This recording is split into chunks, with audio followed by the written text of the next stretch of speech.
deciding about what specialty of medicine I wanted to go into, I was on the fence between pediatrics and psychiatry. When I ultimately chose psychiatry, I had several people, even within my inner circle, challenge me on my decision, even and especially those within the field of medicine. What this experience revealed to me is that there has been and still is a great deal of stigma around mental illness. It also showed me that there are misconceptions about those who struggle against mental illness. With today's talk, I want to try my best to address this stigma and some of the misconceptions that support it. So if you're new to me, I'm Dr. K. Martin, also known as Dr. K. I'm both a child and adolescent psychiatrist and a general psychiatrist based in the Southeast. I previously worked at an academic medical center, then had a private practice for several years. My goal with these brief posts is to provide you with quick and easy access to information about mental health. And hopefully I will deliver it in a way that you can understand. Do note, however, that this information is not meant to serve as a substitute for your own personal mental health care. Please talk to your provider before implementing any of the suggestions that I mentioned in this talk. Now, the topic for the talk today is the stigma around mental illness. First, I want to start with some basic definitions. You may be wondering, what exactly is mental illness? Mental illness refers to a wide range of health conditions that negatively impact a person's mood, thinking, or behavior. I'll repeat that again. Mental illness refers to a wide range of health conditions that negatively impact a person's mood, thinking, or behavior. You may also be wondering, what is stigma? Stigma, by definition, means mark of shame. Mark of shame.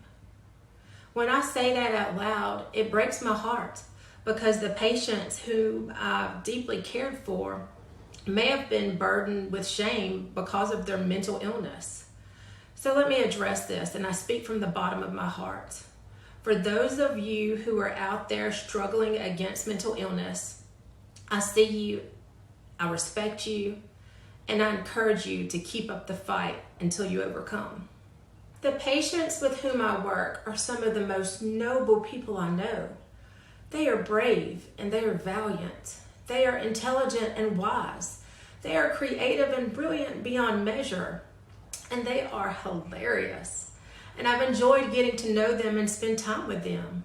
They are fighters, they are resilient, and they are overcomers. And above all else, they are human. They are human.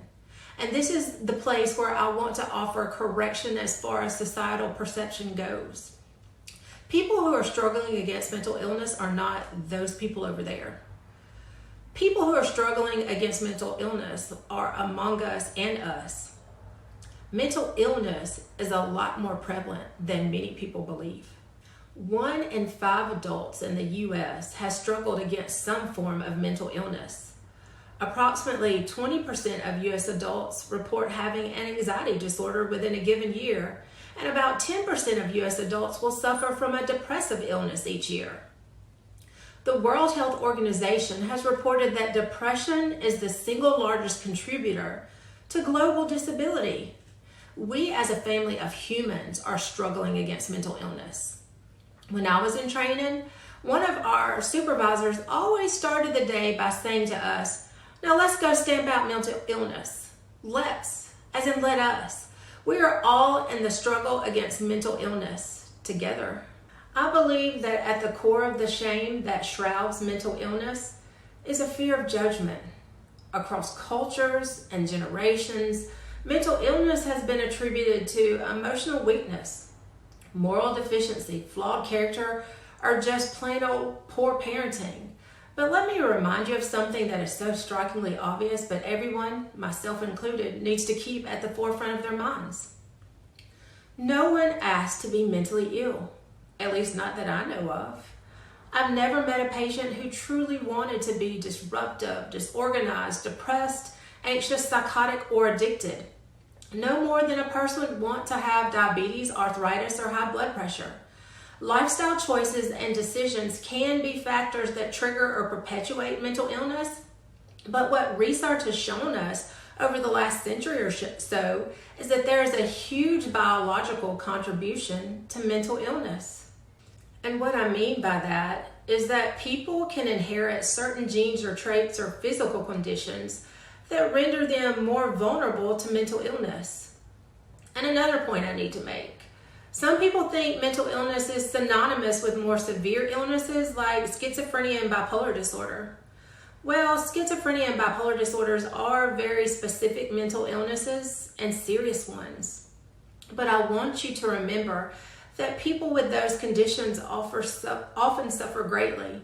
Not only do they have to deal with significant mood shifts or problems with their thinking, but their perceptions of reality can change in very frightening ways. Imagine what it would be like to not be able to determine if something is truly happening or if it's only your mind playing tricks on you. So let me caution everyone against judging. Just don't. Don't judge. I think I had a bit of a natural bend towards judging others prior to working as a psychiatrist, but my personal belief is that God placed me in this career so that He could effectively deal with me on the issue of judging others. When you listen to the stories of those who struggle against mental illness, if you understand their entire backstories from beginning to end, I'm telling you, judgment goes out the door.